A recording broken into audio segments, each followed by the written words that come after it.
amati mbégteeg bànneex di ànd ak yéen ñu tawlu ci 5M TV Sénégal jërë ngeen jëf.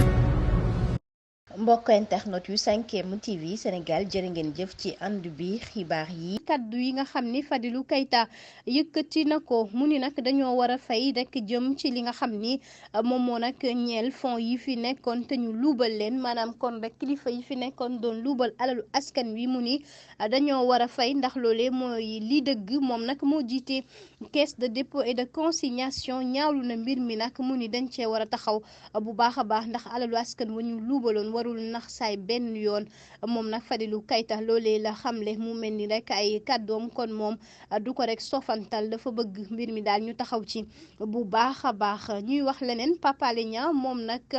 kilifa gi nag ca Touba jot na ko dalal moom njiitu rajo télévision sénégalaise di RTS daje na ak xalif général des Mourides Serigne Mountakha Mbacké ca Touba ginnaaw rek ñeel kon rek famem itam rek mu ànd ak moomee jëm rek ci visite boobee ñu amal tamit Serigne Bassirou Mbacké Abdou Khadre moom porte parole bi foofe itam ca Daaru Marnaan jot nañ fa dem